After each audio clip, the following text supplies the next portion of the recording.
So it seems we have a flat battery. There's a number of reasons why you can end up with a flat battery. There's the obvious stuff, and I've done this, so I'm not judging, where you leave the key in the ignition and the ignition on, and the bike sits for 6 hours, illuminating the garage wall for you, and then you get up the next day and you find pretty much what you just saw then. You know, you can hear the solenoid click, but there isn't enough poke left in that battery to spin the motor over. It can be caused by a faulty charging system, but my experience with these bikes, the charging system's quite reliable. What we're probably looking at here is an old battery that is stuffed. That is the technical term for this. The battery is the original for the bike. The bike is a 2012 model. It was bought in 2013.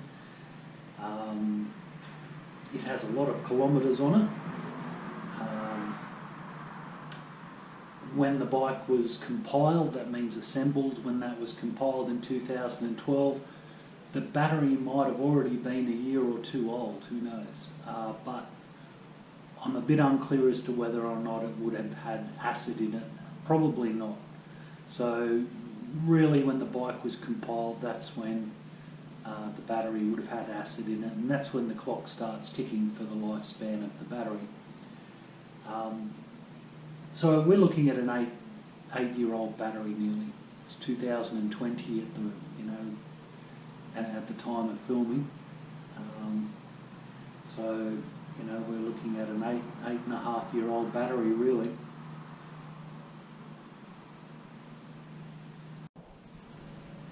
Usually, if we're lucky, batteries just don't immediately die and fall from that good battery status to stuffed. Usually there'll be a period of time there that may be days, weeks, or in this bike's case, a couple of months where it was spinning over slower than it normally would, and not so enthusiastic. Also, if the bike was stored for more than a couple of weeks, the battery tended to go flat. So I've push started this thing a few times recently. So I'm pretty confident that we're not looking at a faulty charging system, we're looking at a stuffed battery. So let's look at how we replace a battery today. We can't have the star of our show off the air, especially with something as simple as a bad battery. So what I'll get you to do is start by removing your seat, your side covers, your top box if you've got one. You should be able to leave the tank on. Just sort of straining the memory here. We'll find out. Let's find out. Okay. For those of you who are wondering, there is a video on how to remove your seat, tank and side covers on this channel. So have a look at that. I've put it there simply to save myself a bit of time and effort. Doesn't mean that I don't have to take these things off, obviously, but at least I don't have to explain as we go. What I found is that we should be able to work just by taking the seat off and the right hand side cover. Easy as that. So it's all hardcore action shots here. We've zoomed in. I'm just going to put a very unprofessional last minute tilt on there. This is our battery, hidden behind this little dust coat. Now mine's slightly different to what you might see. I've fitted this bike with heated grips. Just a word on that subject, if you're in a cold environment and you don't have heated grips, I don't know what to say. Your parents must be proud. You should get heated grips. So that's those two wires there. Don't need to worry too much about this fuse, other than to get it out of the way, of course. I've never done this before, obviously, I've never had to, but I'm looking at probably that strap, and that actually might do it. Start by disconnecting battery terminals.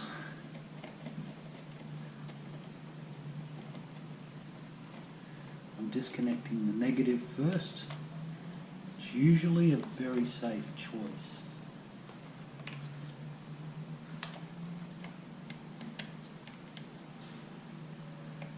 Because it's a negative earth vehicle. And then we can do the positive.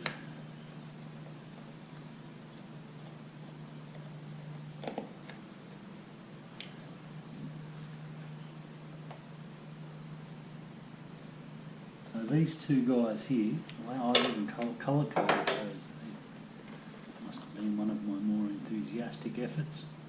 I probably had cold hands. You can see there that these are your original wires, and of course the battery. So we'll just grab ourselves a socket. So I've got a socket, and I've picked up a multi-tester as well because I thought this would be worth showing you guys.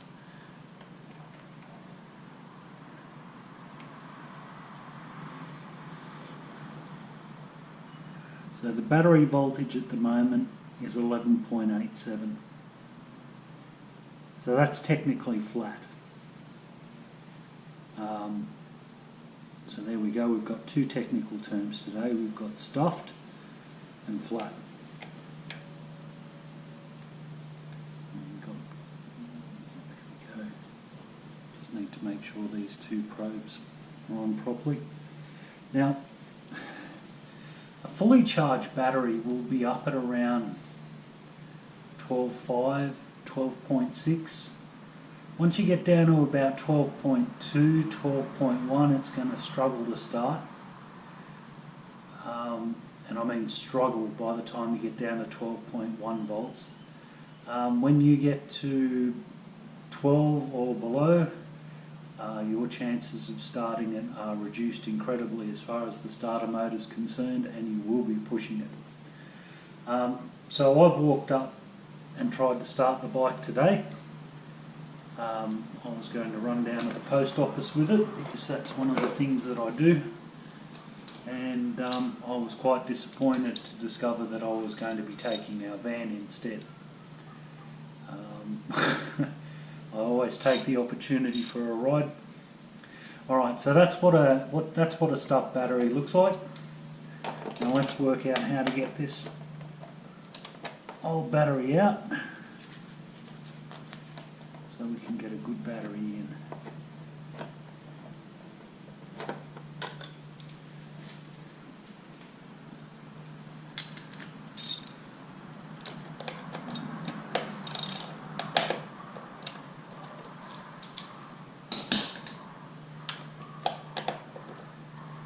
That's just two bolts on that bracket. I don't know about this up here. Oh yes I do, I can see that that slides into a groove. So the battery is going to be quite easy to take out. So you've just got your two bolts on that bracket.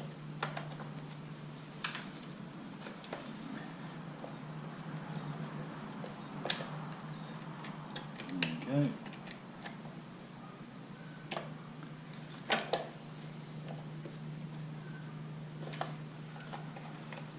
Wow, okay.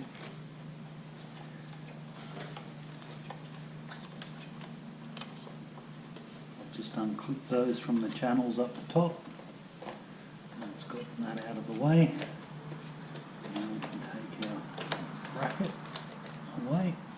So those two bolts, just that battery bracket clips on at the top, and you had two bolts either side. You can go down there and cross the fingers, and out she comes.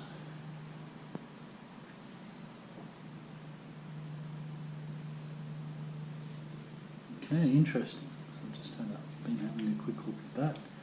Now, I'm not fussy where I buy my batteries from. I have to say though, that is why I got nearly 8 years out of this. This is a Yuasa battery. They are excellent, excellent batteries. If you've got 2 batteries on the shelf and they're the same price or similar, and one of them is a Yuasa, and they're both identical batteries otherwise, definitely buy the Yuasa, it won't disappoint you. You will find in practice though that they're a fraction dearer, but obviously they can't be that bad if I'm going out of the way to say, hey, Yuasa.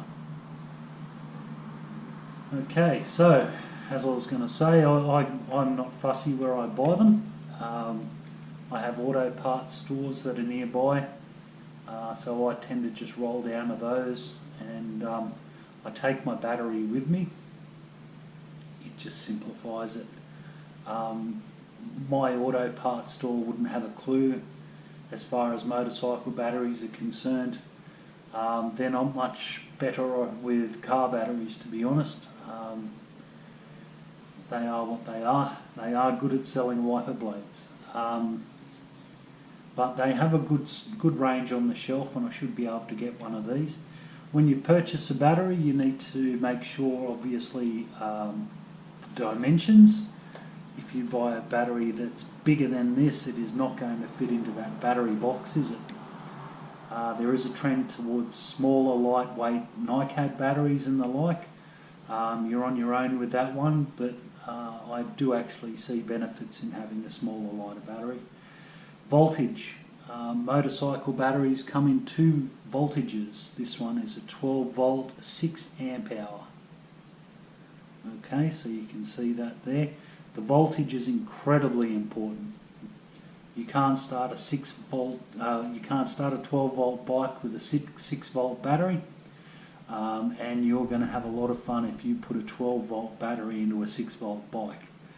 6 volt bikes are not so common anymore. That's just for old guys like me who like their old relics.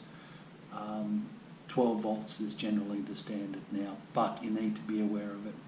The last thing you need to look at, and it also is critical, you've got your negative terminal, you see the minus, and you've got your positive terminal, you can see the plus there.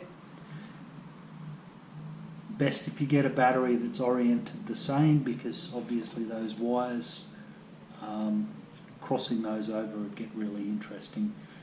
If you put your battery in with the negative lead on the positive terminal and vice versa, that's going to get interesting as well.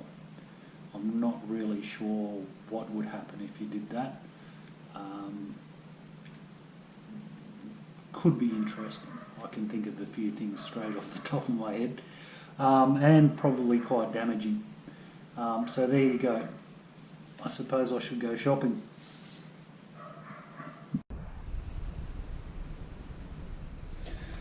So I've raced down to the auto parts store, and I've come back with a nice brand new battery in a box.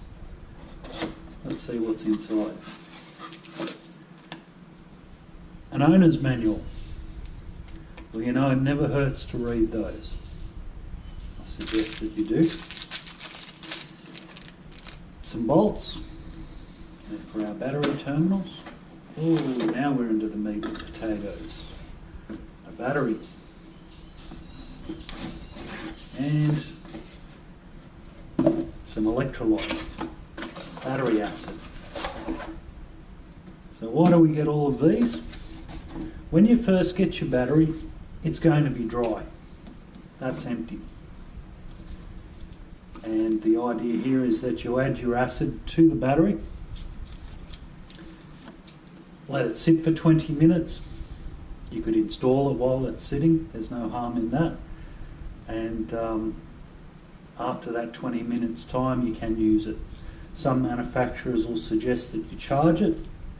Generally, that's not necessarily. Obviously, if you go to use it and it doesn't work, then it needs charging. Or you've done something wrong, or your batteries are done. But none of these things are likely. In real terms, what you'll do is you'll add your acid to the battery, let it sit for the 20 minutes, and after that it'll just simply work.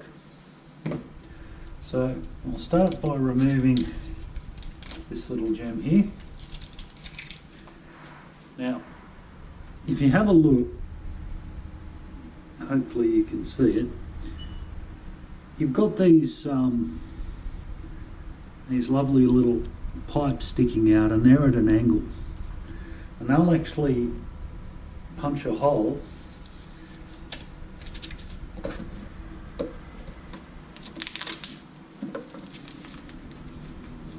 into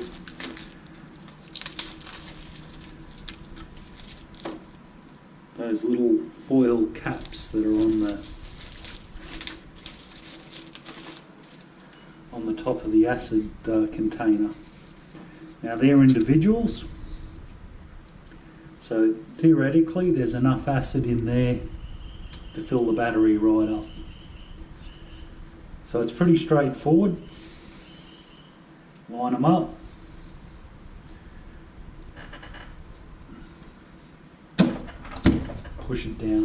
Push it down hard, enough to break those caps. And you'll actually see, once again we'll bring it up, you can actually see bubbles as the air is going into the container and the battery acid is flowing. Now you should be doing this on a level surface.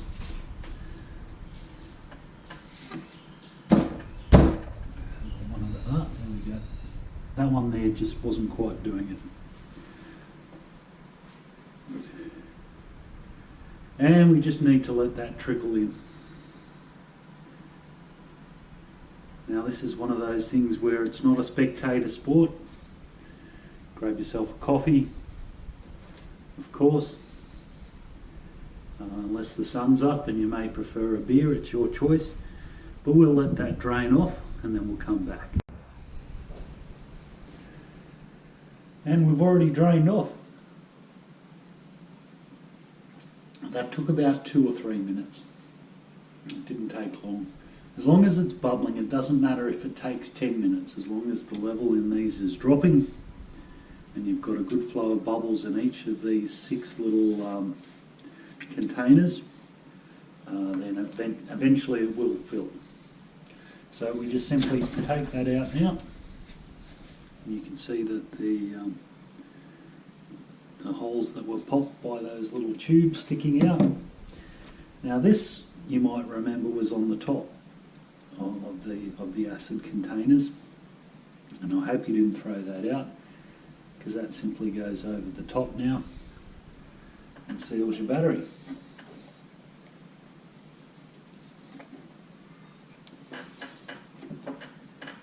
Eventually.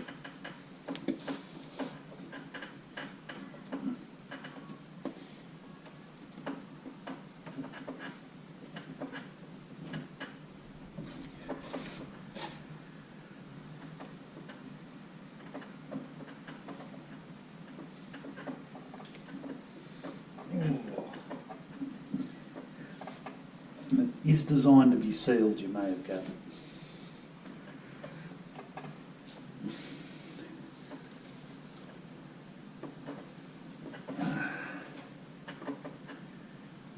Sealed it is. So force that on until it's level, and you may have gathered it wasn't the easiest thing I've done with my bare hands. If you've watched my videos before, you'll give me credit. At least I didn't pick up the rubber mallet and start pounding it. Alright, let's put her in the bike. So we're pretty much good to put the battery back in the bike. One thing I should add is that the liquid you just put into this battery obviously was a mild sulfuric acid. If you get any on your hands, it's not immediately going to hurt unless you're a particularly sensitive individual, but it will slowly eat into you, and at the very most it'll go red and it'll sting. So if you do get the stuff on your hands, just give yourself just wash your hands, any part of your body, even if you have to have a shower, if you drop it in your crotch or whatever. Definitely don't leave it on you, because it will take its time, but it will eat into you. Not massively. We're not talking about bone sticking out or anything. What we're talking about here, though, is a skin irritation that will hurt and will take a while to heal. So let's pop this battery in. So we just need to clear the path for it. Make sure there's no cables stuck in there. Before we start tightening it down, we just need to make sure that everything's going to fit. And what we might do while it's sitting in there is just check to make sure that, yep, we've got enough room to slip the nuts into the terminal. So somewhere around here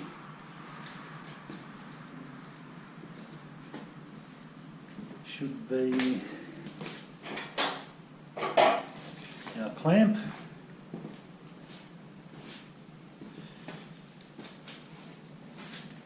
Remember our clamp. So he just goes up into the top there. And you get all the wires out of the way. Make sure that you don't pinch any wires. And then just put him back down. There we go.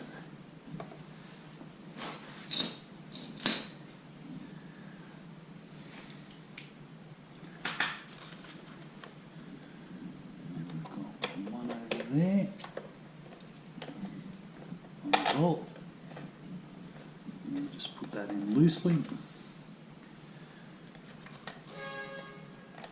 See that bolt there, and then the other one. Put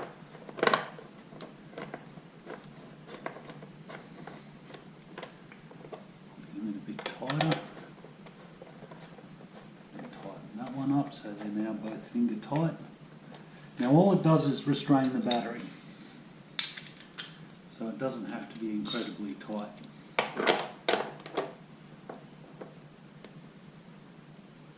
That was a finger tight plus about an eighth of a turn. Almost a quarter, I guess. And there we go. It's not going anywhere. Now, we had our wire in its channel up here.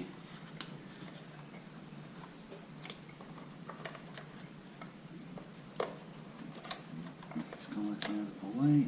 He just goes back in there. And he might fit better this way. It fits about the same whichever way you send him. That seems to work pretty good.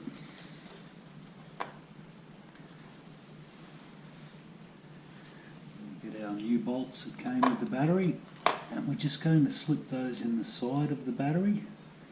You've got to remember they tighten in from the side, not from the top. But your battery is actually set up for both.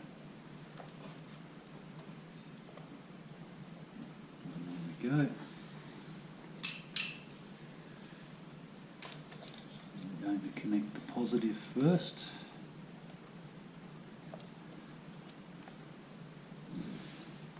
And those two extra wires there, you probably won't have those. They're for my heated grips.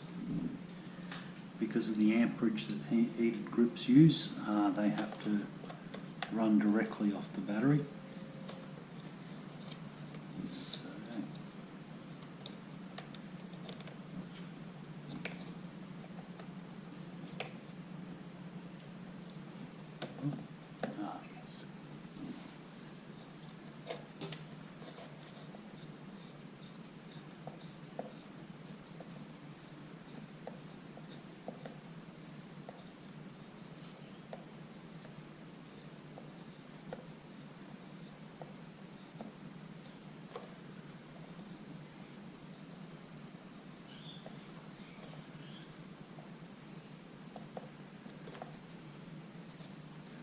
can feel that getting tight. It doesn't have to be rock solid.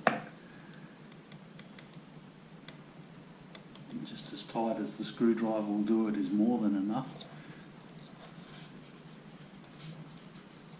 And then you just need to make sure that that boot goes on as best as it can. Get some more extra wires.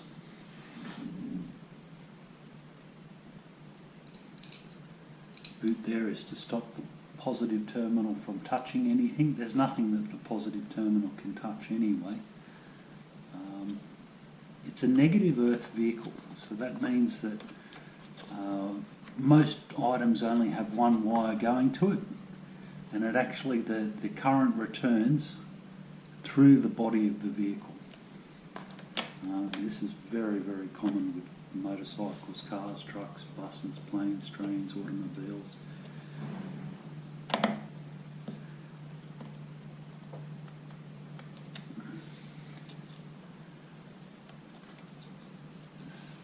I might just loosen them all.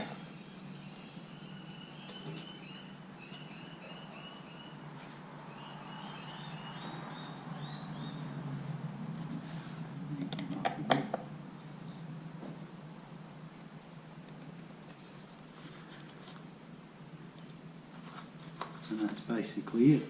We're good to go. So let's just do a bit of a refresher. That's our positive. Positive is red. Negative is black. That is the negative terminal of the battery. It's identified by, well, usually there's just a minus sign. This is the positive terminal. It definitely will be identified. It will have a plus sign.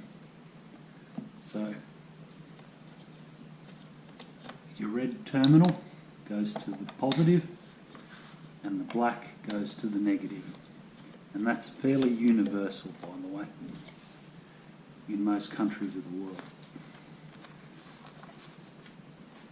Now we can put our little insulation on properly. I'm fairly satisfied with that.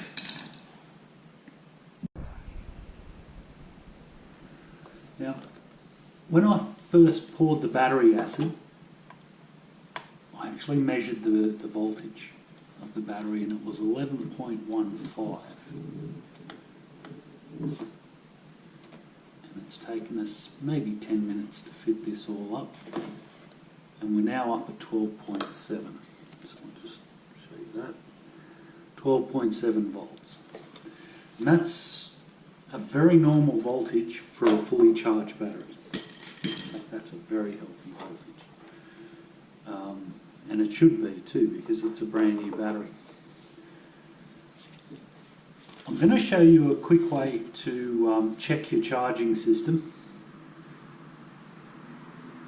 When I do that though, it's going to be a bit noisy, so I'll give you the core of it. Fully charged battery, 12.7 volts. Diminished battery, 12.2, you know, so it's probably got a bit in it, but not it's going to struggle. Once you get down to about 12.1 or 12 or below, you're looking at a truly flat battery. When the motor is started, the motor will start to charge the battery. And it will run generally at around 13.7 volts. From memory though, this bike for some reason always seemed to charge a little bit higher, around the 14 mark. That's not necessarily a bad thing. You wouldn't want to go too much higher than that though, or the battery will literally start to boil. So you've noticed that I've had this little toy multimeter. The multimeter, it does a number of things. It can check DC volts, AC volts, amperage. We're not going to go into amperage because that's a little bit slightly trickier to test. it basically, as you've seen there, I'm using it to measure the voltage. So I've got it on DC volts and set it 20. And you can actually change it to 200 or 1000 or 2 volts or 200 millivolts. So you've got different ranges, and you're telling the multimeter what to expect, so it knows what level to display at. You've got 0.00 up there. So it has a black lead and it has a red lead, so you can see a bit of a theme here, and we're connecting those up. You do need to make sure they've got a good contact there. You're just basically touching that, and it's saying that the battery is at 12.71, so still climbing. I'll fire the bike up, and we should expect to see it go up to 14, as I said, and that tells me that the battery was faulty, and the charging system is healthy, because you're seeing that 14 volts there. Amperage is a little bit different. Voltage is like the speed of the current, and amperage is like the pressure, like the volume of current going into the battery.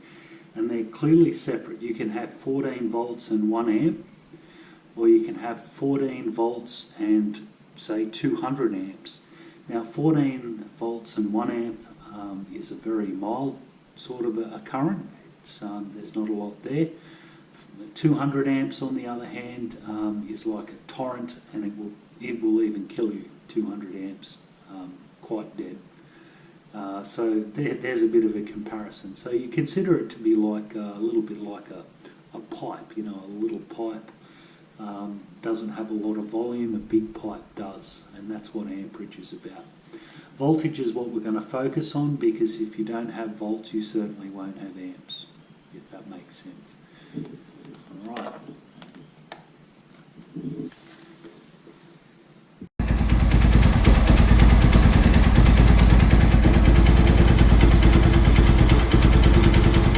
Okay, so we've started the bike up. Obviously that started a lot happier.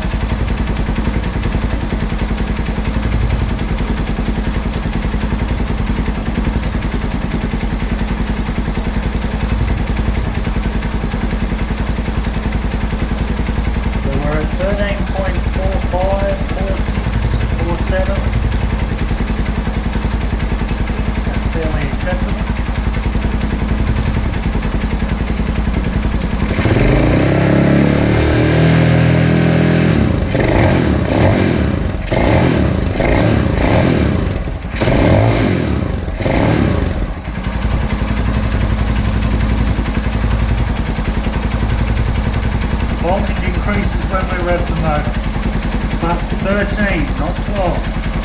So that's definitely a healthy charging system.